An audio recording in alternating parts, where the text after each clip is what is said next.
Who is it? Housekeeping, I have some towels for you. Towels? I didn't order any towels. I looked through the peephole and see a lone female on the other side. I open the door slowly, and there they are. Police officers, federal agents. My jaw drops. My heart starts pounding, ready to jump out of my chest. Trying to figure out what went wrong with the drugs I just sold. Was it something I did? Or something the guy who picked up the 20 kilos of cocaine did? No way to know at this time. Just stay cool and keep your mouth shut. They come in, start looking around. Though the drugs were gone, they find a money counter and cash. Lots of it. And the handcuffs come on.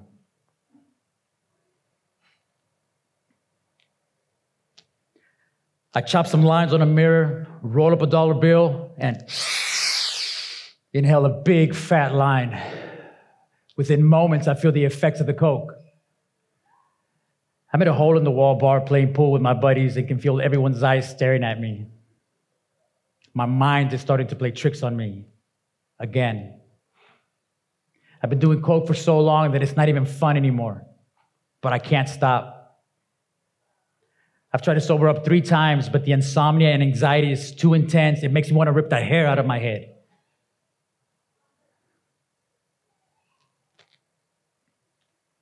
Sitting in the back of the police car, I have to admit that when I was caught, I felt my running was finally over, even though I had no idea what I was running from.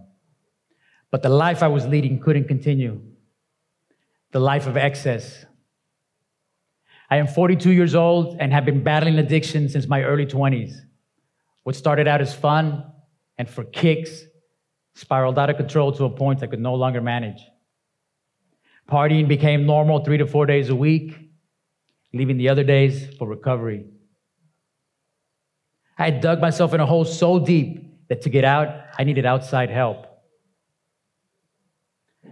I remember watching an interview on addiction and the speaker saying, first it's all fun and games, then fun and problems, then nothing but problems. He was right. That was my life.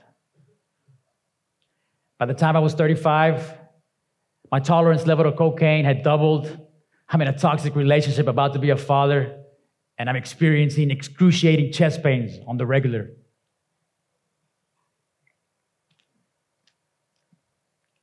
Not knowing what kind of sentence I was going to be handed has got to be one of the lowest points in my life. The not knowing is what eats you up inside. You can't focus. You can't work. You can't love. You can't be. The judge gave me a 151-month sentence, 12 and a half years for drug trafficking in the United States. They escorted me out of the courtroom, and the handcuffs come on. Again.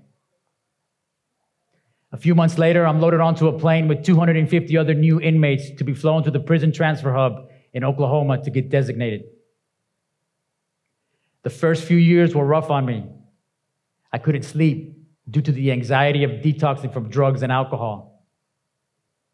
Every night I'd lay down and have this intense anxiety kick in.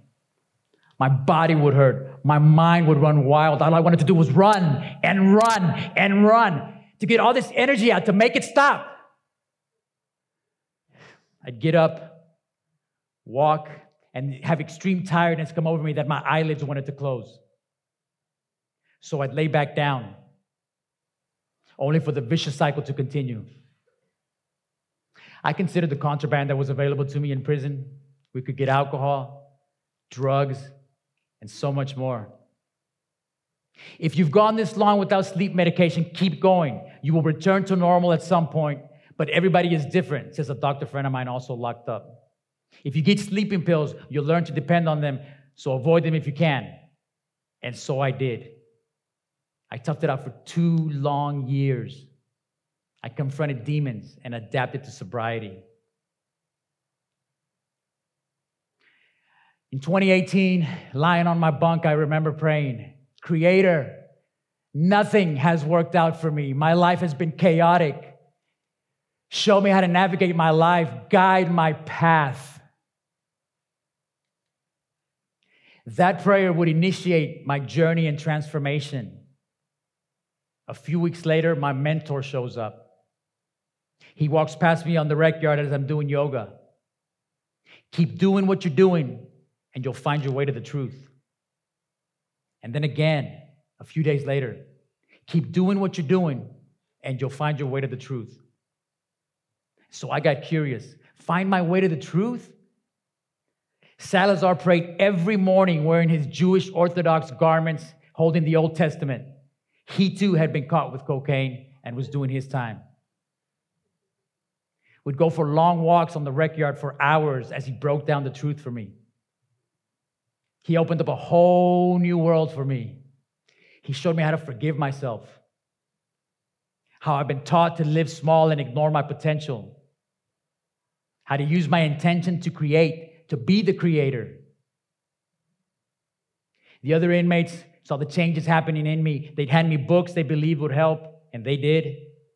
I started meditating, learning to control my mind and open my heart. And then I found breathwork. The breathwork teacher says, do this once a week for 1 year and watch what happens to you. And so I did. I shed years of guilt, shame, feelings of unworthiness.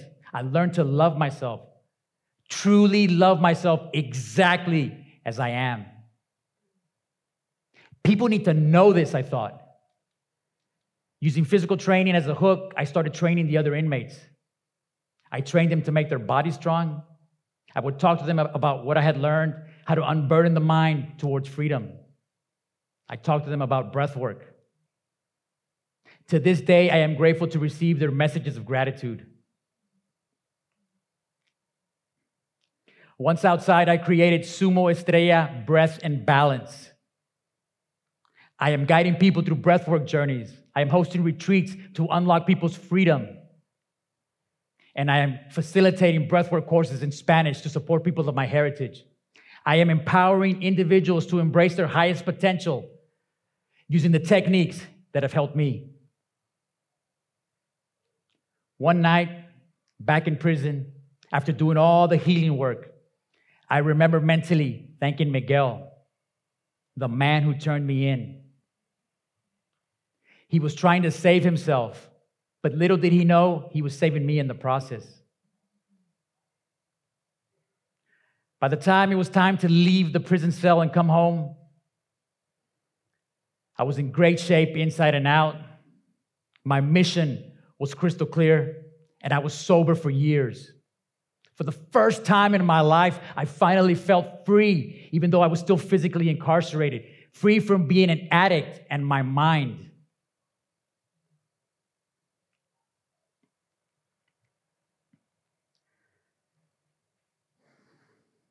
I was so fearful the day I was going to get sentenced.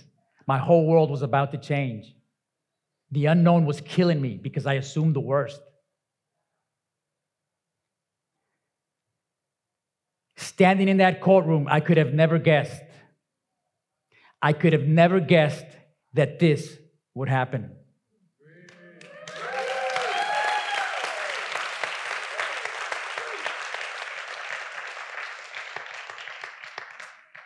The same night I thanked Miguel, I had a vision. Instead of seeing myself running from my past, my choices, myself, I saw myself on stage taking a stand. Taking a stand that everyone gets, that no prison bars and shackles, real or imaginary, can take our freedom. And the journey that showed me that, while not one I would have chosen, was the one chosen for me. The unknown, though it feels so uncomfortable, I don't know what's on the other side. I learned to embrace it, to welcome it. I've learned to give change the opportunity to teach me what I must learn, to allow it to happen to me without judgment. Because if I got all this from the biggest thing that I resisted, what else can I get? Now, your life may not mirror mine, and it doesn't have to feel lost.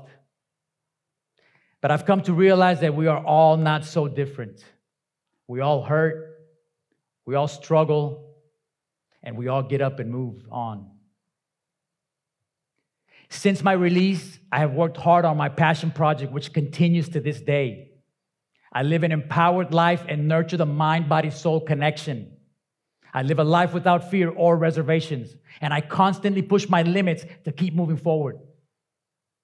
Freedom is our birthright, but one must claim it.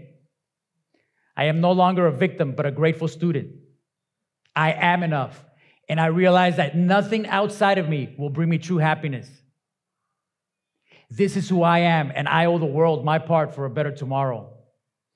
A tomorrow in which everyone gets we have limitless potential and that nothing or no one can take that away.